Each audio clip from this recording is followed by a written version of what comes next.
Do you ever notice that whatever character flaw Trump has, his most vociferous critics have that same character flaw to a much greater degree than he does? I was thinking about that when I happened upon this contretemps between Donald Trump and Whoopi Goldberg. Could anything be more ridiculous? Well, yeah, actually. They used to be friends. A lot of things could be more ridiculous. Yeah, and that also is one of Trump's character flaws, too, assessing character.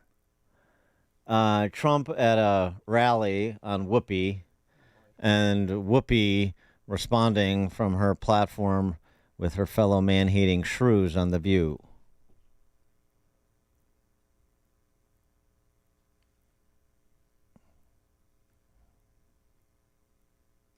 Watch that stupid View where you have these really dumb people. You know, Whoopi Goldberg said, would you participate in a movie? She made some movie on basketball. This was before I ran for politics. She said, oh, you're so great. If you ever ran for president, you'd win. Politics can do strange things to demented people. Now, I've hired Whoopi to work for me as a comedian before this stuff, and a long time ago. And I went, and, you know, I'm not particularly shy about what I hear. Her mouth was so foul. She was so filthy dirty, disgusting. Half the place left. I said I'd never hire her again. Even Ted Danson? Well, thank you for watching. Yeah. As it turns out, I was filthy. I was filthy. And stand on that fact. I have always. That's worthy of applause. Okay. And you knew that when you hired me. A headline, babe, at your casino, which I might have continued to play had you not run it into the ground. Exactly. But, you know, listen, how dumb are you? You hired me 4 times. You can go to William Morris and get the things, because I know you all are going to be looking for it. So talk to William Morris. You hired me 4 times, and you didn't know what you were getting? How dumb are you? So one of Trump's character flaws is his venality. And I think that's a good example of what I was talking about. It pales in comparison to the venality of people like Whoopi Goldberg. What a sad commentary on our culture. I don't know what is more depressing, that exchange, even though it wasn't, contemporaneous, or the Howard Stern Kamala Harris interview. I don't know which is more telling. Let's see if Christian Toto can adjudicate it for us, I should say. Christian Toto is the host of the Hollywood in Toto podcast, Hollywood in Toto, T-O-T-O, HollywoodInToto.com. If you haven't checked out that podcast, you should. Christian Toto, thanks so much for joining us. Appreciate it. Oh, my pleasure. So, Whoopi and Trump, a battle of wits. Yeah, you know, I think that's kind of Trump at his worst, where he's being just kind of combative and not really having all the facts at his disposal. I mean, it sounds like he worked with Whoopi several times. Whoopi wasn't an unknown entity. She was what she was. She is what she is now. But having said all that, The View is just it's shockingly dumb. It's cruel. It's bereft of facts. I mean, I don't watch the show. I see enough clips to turn my stomach. I mean, it really is embarrassing, you know. And it's supposed to be a show that's about women and strong, and you're empowered. And yeah, it's just not well thought out. Well, it's not just angry. It's what you say. It's, I think, where you're going. It's insulting to women who have a couple of marbles rolling around. Anybody who does, but particularly the idea that they're representative of what the strong, independent, thoughtful woman in America is an insult to strong, independent, thoughtful women. Yeah, you know, and when the show had Meghan McCain on for a while, it got a little bit better. You could see that Meghan did her homework, that she brought facts and reason. I don't agree with Meghan McCain on everything. No one should agree with someone on everything, just not the way life works. But it did elevate the show briefly. But because she was stronger than most of the quote unquote Republicans on the show, it just made it interesting. It brought a level that wasn't there before. But they don't want that. They don't want to have a really a healthy debate. They want to have a pile-on. And I could go through clip after clip after clip. Yeah. It's like Whoopi saying that Trump wants to be dictator on day one. It's one of these stupid things that gets passed around on the left that is clearly untrue. When you read out what he said, it wasn't what he was trying to say at all remotely. You can't even, if you hear it, you can't even twist it into, oh, yes, he wants to be a dictator. It's just one of these things that the left takes and runs with, and doesn't get fact-checked on. I think the stupidest thing coming out of the left is saying that when he becomes president, he's going to take us all, all the reporters and put them in camps. Well, it's funny you say that, and it's funny that a lot of the things that you hear from the left, it's a bit of projection. It's almost like, oh my gosh, Trump might commit lawfare against Democrats. Gee, where would they get that idea from? It's so fascinating. And of course, we had 4 years of Trump. You could look at the record. You could see what he did. And none of the scare tactics they're throwing at us happened. It just didn't happen. So why would they magically happen now? The View is... I should say, I'm just thinking about The View, too, just listening to your description. I mean, it really does.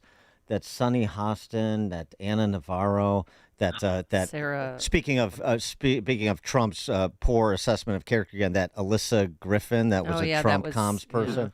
I mean, that show makes The Man Show look like Firing Line. It does.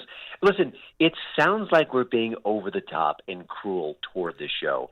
We're not. If anything, we're being gentle. It really is atrocious television. It really is insult in every capacity. And gosh, I mean, this is it part of the ABC News division? I don't know exactly what the connection there is, but you would think that a major broadcast network pushing this kind of content, I'm not for censorship. It shouldn't be kicked off the air. If the ratings are fine, let it live. But you would think that there'd be embarrassment across the level at the corporate level, just given the show. No, let it live, because it's a signal to the rest of right-thinking America where the culture is, that show is on the absolutely. air. Something else I wanted to get your take on. You wrote a review it over at HollywoodandToto.com. Just in time for the election. Of course, Hollywood's doing its part. The Apprentice, starring Sebastian Stan as Donald Trump and Jeremy Strong, who's actually Jeremy Strong. He was really good in Succession as Roy Cohn. What's the handle here? Just a political hit job? It is. It doesn't start out that way. And gosh, I've only seen a few episodes of Succession, but Strong is spectacular in this movie. If he gets nominations across the board, across the different academies and groups, I would not be surprised. He really is terrific as Roy Cohn. It is the early days of Trump where he was just on the rise, where he was trying to get his footing in the New York real estate scene. And those elements are rather interesting. But the film loathes Trump so much, and I think that hurts him in two reasons. One, it trots out a lot of cheap shots against him that really don't build the story or help the narrative in any way. They show him getting liposuction and getting a hair transplant. Are you serious? Really cheap shots that Right. stall the movie. And then basically once he gets some power within that ecosystem, the film essentially ends. There's nothing else to do except attack Trump. And what's fascinating is that instead of showing a three-dimensional Trump where he could be charming and he could be this, and he could also be cruel, and he could also be blustery, it's so focused on the negative that it's almost like a drinking game. Drink every time a kind moment quickly, sours into a belittling moment. It can't treat him like a human being. And it just, from a storytelling point of view, that's just poison. Wow. I wanted to ask you about the Howard Stern Kamala Harris interview, which felt more to me like a therapy session. I don't know if you saw it in its entirety. I did. He wants Saturday Night Live to stop poking fun at her. Yeah, of all the quotes and bits and pieces that came out of the interview, that's the one that jumped out at me the most. Listen, I listened to Howard Stern for decades, and I was a huge fan. He was all about free speech. He was all about fighting against the government and all about, being able to say what you want to say. And now here he is, this sad older gentleman, saying, "Oh, Saturday Night Live, don't make fun of Kamala because that could hurt her chances." I couldn't have cringed anymore. It couldn't be more embarrassing. He is destroying his legacy in real time. Someone just tell him, whisper in his ear, "Go take your checks, go away. No, You've done so much in this field.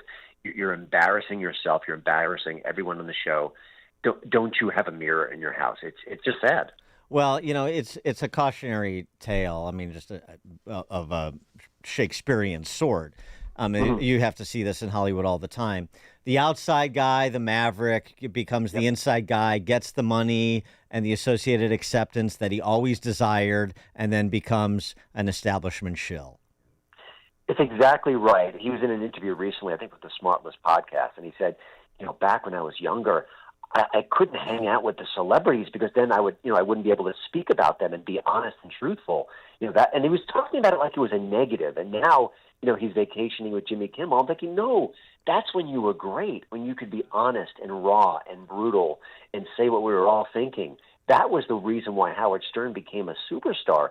Now you can't say anything about anybody because you might meet them at a cocktail party. Don't you see that's wrong? That's the absolute opposite of everything that made you great. It was a stunning thing to hear him spin it in that direction. It was wild.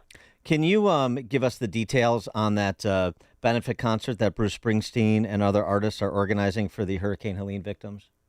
Oh, I mean, we don't have enough time for all the details. No, I don't know what's going on. I've written about this. After Hurricane Katrina, listen, Hollywood can do good things. They can raise money. They can raise awareness. They could rally resources, and they did just that with Hurricane Katrina. If you Google Brad Pitt and housing, it didn't actually work out well in his case, but right. He was trying for sure. But where is it with the current hurricane situation? I mean, the devastation is off the charts. Certainly the death count is much lower this time around than with Hurricane Katrina. I acknowledge that. But, I think outside the country music ecosystem, there's not much going on with Hollywood. It's very strange. And you gotta think a little bit about the reasons why. I think the media is downplaying the devastation because it won't look good for the Biden-Harris team. But also, if you rally to the cause and say how horrible this is, maybe that doesn't make the Biden-Harris team look good either. Well, yeah. Well, also too. I mean, you don't have a moment like Kanye West took advantage of back in the day to say George W. Bush hates black people. I mean, what are you going to do? Say Donald Trump hates white hillbillies? I mean, they're not. That doesn't quite have the same political currency. Yeah, I mean, we're seeing in the last few years how Hollywood's morality. Remember kids in cages, all the things going on at the border. Well, that dried up when Trump was out of office. And, remember October 7th, where are the celebrities, demanding the release of the hostages? There are very, very, very few doing just that. They've been awful on the issue of Hamas terrorism. There are some notable exceptions. Amy Schumer, Deborah Messing, Patricia Heaton, Michael Rappaport. But, boy, you can name them all and fit them on one hand. It's embarrassing. Christian Toto, host of the Hollywood in Toto podcast. That's HollywoodInToto.com. Christian, thank you as always. Oh, my pleasure. Thank you. And he joined us on our turnkey.pro answer line. Listen to Dan and Amy on your smartphone. Download the AM560 mobile app today at 560theanswer.com/mobile. If you own or run a business and you listen to AM 560, you might not realize that the conservative programming that you enjoy is supported by advertisers. Our loyal listeners love to do business with the advertisers